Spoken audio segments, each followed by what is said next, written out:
C'est un homme de radio, bien sûr. C'est un homme de scène. C'est un homme de télévision aussi. François Pirette. Infirmier, il faut faire.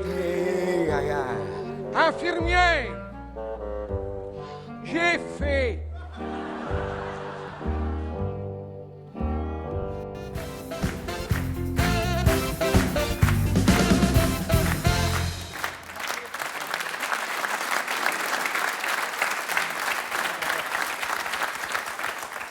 Je suis très content de vous retrouver pour la deuxième fois ici au Théâtre Marny et pour la dernière fois cette saison, puisqu'il faudra attendre l'automne pour se retrouver ici dans quelques mois. Donc, comme je n'aurai pas l'occasion de vous reparler pendant le show, je vous souhaite d'ores et déjà d'excellentes vacances et pour ceux qui doivent, un très bon blocus. Voilà, on n'attendra pas septembre pour que vous puissiez déjà réserver votre strapontin pour être sûr d'avoir une place au show ici avec nous. Donc vous allez sur Facebook, comme vous l'avez fait la dernière fois, mais si possible, laissez votre place aux autres. Donc je devrais plutôt le dire aux gens qui nous regardent chez eux. Allez sur Facebook, François Pirette en vrai. C'est fou ce que je reçois comme message sur François Pirette en vrai. La plupart des messages, c'est « Vous êtes vraiment le vrai ?» Mais je réponds, j'ai beaucoup de patience et je suis insomniaque, donc ça me permet de répondre. Alors je réponds, oui, je suis vraiment le vrai. Message suivant, qu'est-ce qui me prouve que vous êtes vraiment le... Avant-hier, il y a quelqu'un parmi vous, je suppose, qui m'a quand même envoyé un message, est-ce que c'est facile à se garer?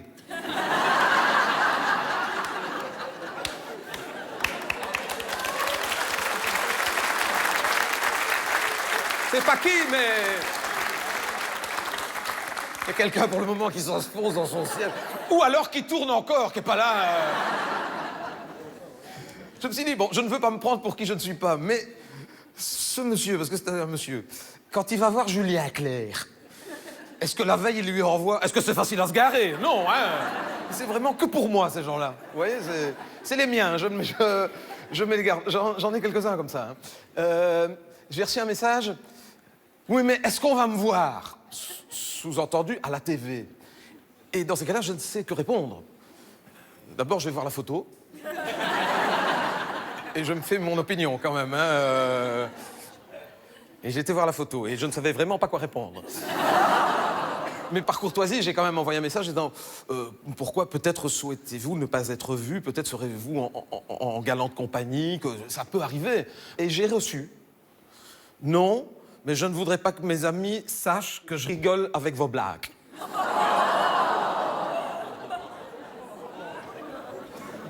Pour ceux qui m'ont posé la question, c'était très gentil de votre part,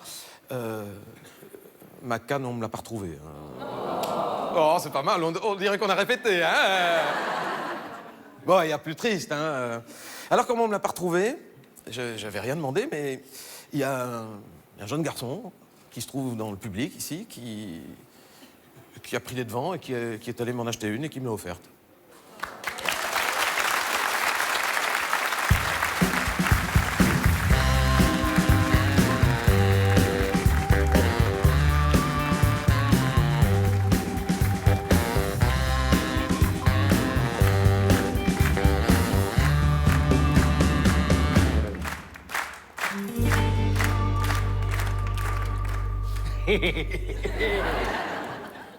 De luxe. Ça va? Ah, ben moi aussi, ça va. Ouais. On a eu une drôle de semaine quand même, la semaine passée. Ouais. Chez nous autres aussi, on a failli avoir une ébouillantée.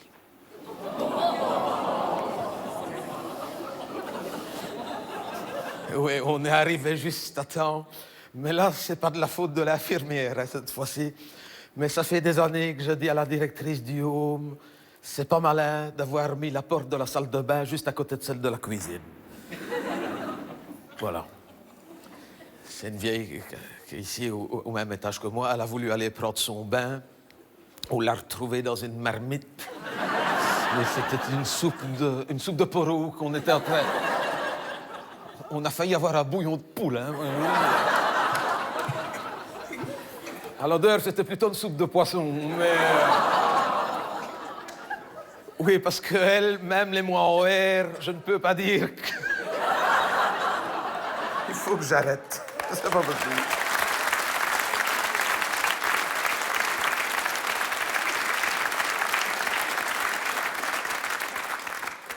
Oui, mais c'est une personne ici qui est très désorientée.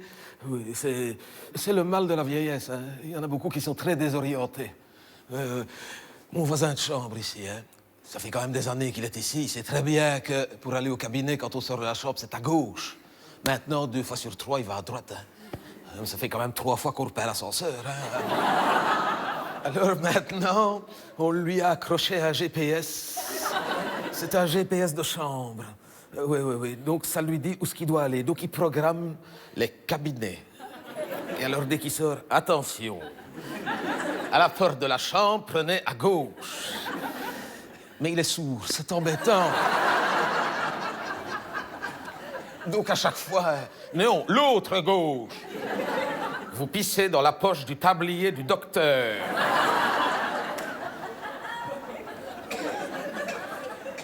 La désorientation. Et alors, quand ça devient plus grave, on les met au pavillon Alzheimer. C'est un pavillon Alzheimer pour les désorienter. Mais là, c'est bien équipé, je dois dire. Pour ça, c'est ingénieux. Ils ont créé... C'est des nouvelles chambres, c'est des nouvelles normes européennes. C'est les chambres Jokari. Des chambres Jokari. Selon les étages, c'est équipé soit avec des élastiques, soit avec des enrouleurs. Si. Alors, ils peuvent sortir de leur chambre, il n'y a pas de problème, sans surveillance. Ils ont un harnais. Attends, je vais raconter, attends. Laisse-moi raconter, ne prends pas de l'avance, ça ne sert à rien. On leur met un harnais avec un mousqueton. Et alors, quand ils sortent, ils doivent s'accrocher. Hein, et ils peuvent aller où ce qu'ils veulent. Hein. Alors, c'est soit l'élastique, soit l'enrouleur. Hein. Et alors, plus ils avancent, plus ça devient difficile. Et quand ils ne savent plus où ils sont, ils se lâchent rire.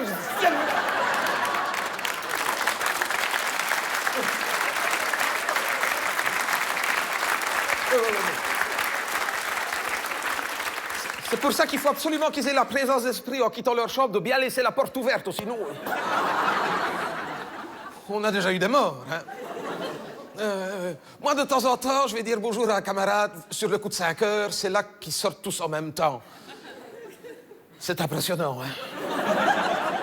Tous en même temps dans des corridors différents. Faut faire attention, hein, parce que tu dirais un apron au crochet. Tu vois? Ah ouais. Alors, quand ils sortent en même temps comme ça, normalement, quand il y en a un qui se lâche, il doit prévenir les autres, hein, parce que... L'autre fois, il y en a un qui a oublié de prévenir, il s'est lâché malheureux. Ils ont fait une touillette. On a mis 6 semaines à les désemmêler, madame. Il y en avait un qui pendait dans la cage d'escalier comme ça. Ah ouais. C'est la désorientation. Le GPS, si on m'avait dit quand j'étais gamin qu'il aurait... Ça va, madame? Je vais continuer, hein, parce que autrement, on ne peut pas attendre, parce que ça va bientôt être l'heure de la publicité. Si vous ratez des choses, vous regarderez à la TV, ça va. Le GPS, c'est formidable comme invention. Moi, je n'avais jamais été dans une voiture où il avait le GPS, jusqu'à il n'y a pas longtemps, qu'on m'a invité, comme je suis un des derniers, au monument aux morts, ici à la colonne du Congrès, aux soldats inconnus. J'ai été voir, j'ai vu le roi. Le gamin, là, je l'ai vu. Pour moi, ce sera toujours le gamin. Hein. Je vous assure que ça fait quelque chose d'avoir un roi qui a l'âge de son petit-fils. Hein. C'est là qu'on se rend compte qu'on ne va pas en rajeunissant. Le soldat inconnu. Ouais. Je n'ai rien voulu dire, mais moi, je sais ce que c'est. Je suis peut-être la seule personne en Belgique à savoir qui est le soldat inconnu. Oui, je le sais bien, parce que mon papa le connaissait bien. C'est mon papa qui me l'a raconté, parce que mon papa, il a fait l'autre guerre, donc celle du soldat inconnu, la 14-18. Oui. Et il est mort bêtement, le soldat inconnu. C'est bien, mon papa me l'a raconté. C'était un Flamand. Et il était dans les tranchées, impossible d'allumer sa cigarette à cause du courant d'air. Il s'est relevé, il a allumé évidemment l'autre devant. Distrait, hein, il venait d'arriver, il faut dire, hein, distrait. Donc, Le commandant de mon papa est arrivé en disant qu'est-ce qu'il a? Il est mort. Qu'est-ce qu'on en fait?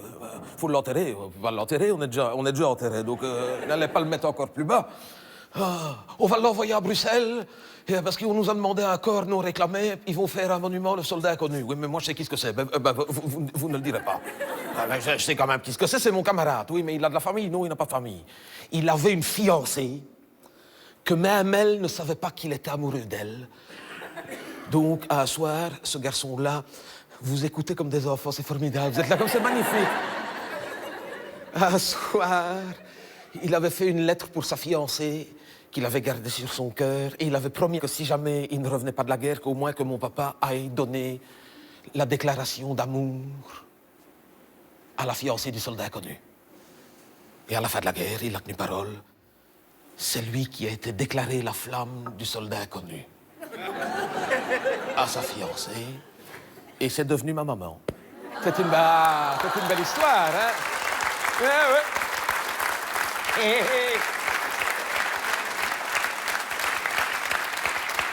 Ah ouais, ça. Je ne suis pas né longtemps après. Ils avaient du temps à rattraper, il faut dire. Hein, mais... Ils n'étaient même pas mariés quand ils ont... Sur les papiers, j'étais prématuré de 6 mois. 3 mois de gestation. Ah oui, on n'osait pas dire à ce moment-là qu'avant. C'est incroyable, le nombre de grands prématurés qu'il y avait avant la guerre. Ah non, prématuré de 4 mois, tu parles. Un bébé de 6,5 kg. Prématuré de 3 mois. Ça va, hein? Et quand mon papa est rentré de la guerre, 14-18, il paraît que c'était un vendredi. Il s'est reposé le samedi, le dimanche. Et le lundi, il s'ennuyait, il est reparti travailler au charbonnage. Hein. Il a passé 4 ans sous terre et pour se changer les idées, il est retourné au fond. Oui, je suis un enfant de mineur. Doublement d'ailleurs, je suis un double enfant de mineur puisque mon papa travaillait au charbonnage et ma maman avait 17 ans.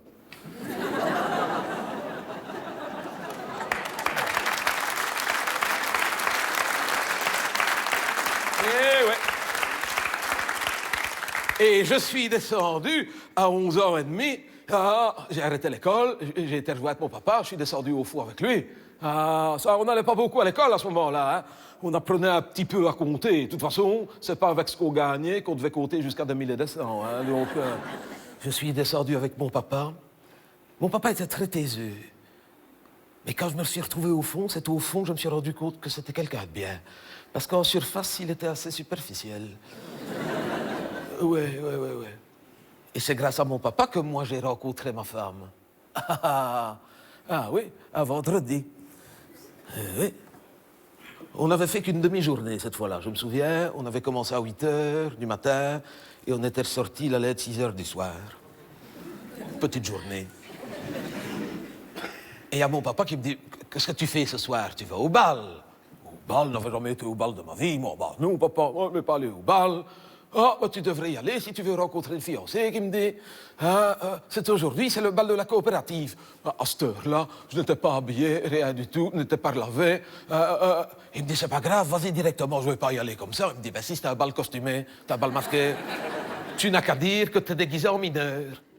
Oh, pas bête. Je m'emmène là-bas, bonjour, je suis déguisé en mineur. Et je l'ai vue, tout de suite. Celle qui allait devenir ma femme, hein. Elle était presque aussi belle que vous, mademoiselle, c'est pour vous dire. Hein. Elle était déguisée en petit chaperon rouge. J'ai dit vivement qu'on aille voir le loup. Elle était accompagnée d'une qui était déguisée aussi. Et je vais l'inviter. Hein. Je dis, voilà, je suis déguisé en mineur. Elle me dit, je m'en étais rendu compte. Elle me dit, en tout cas, vous avez poussé le sens du détail hein, jusqu'au bout parce que c'est très ressemblant. En plus, la transpiration et l'odeur, félicitations. Je me dis, elle n'est pas très futée, j'ai ma chance. Je vais l'emmener dans les bois. Elle va me tirer ma bobinette et ma chevillette Sherra. Donc, on a fait une petite danse et je l'ai ramenée à sa table, à côté de celle qui était avec elle. Et je ne connaissais pas bien les filles, mais on m'avait dit que pour séduire la plus jolie, il fallait draguer la plus moche. Donc, à mon avis, on a eu le même conseil. Hein. Et je dis, en tout cas, vous aussi, vous avez un très beau costume, mais vous, que je dis à l'autre, oh, madame, mademoiselle, je ne sais pas. Oh, quel beau costume. Votre costume de sorcière vous va ravir. Je suppose que c'est votre amie. Elle a un très, très beau costume. Et c'est là qu'elle me dit, un, ce n'est pas un costume. Deux, ce n'est pas ma copine, c'est ma mère. Et il y a eu un froid quand même. Hein. Il y a eu un froid. Oui, j'ai été à la buvette un moment. Et puis je suis revenu la chercher. On a refait une petite danse. Et c'est là qu'elle m'a embrassé. Je l'ai raccompagnée à sa table, sa mère. Tu l'as embrassée? Moi? Oh non, tu parles ta noir comme ça. Tu aurais dit Louis Armstrong.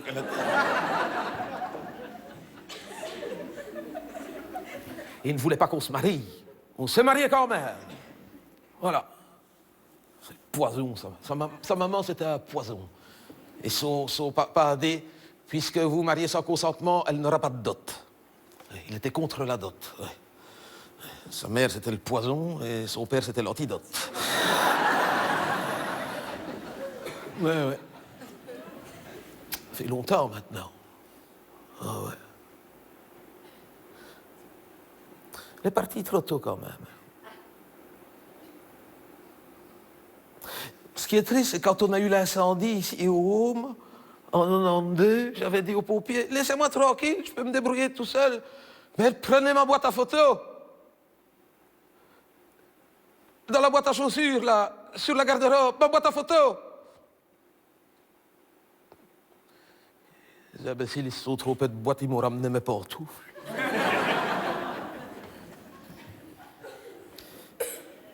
Et plus de photos. Je ne souhaite pas de mal chez vous, mais si un jour il y a un incendie, sauvez les enfants d'abord, le chien après, mais les photos. C'est important. J'arrive encore de temps en temps à me souvenir.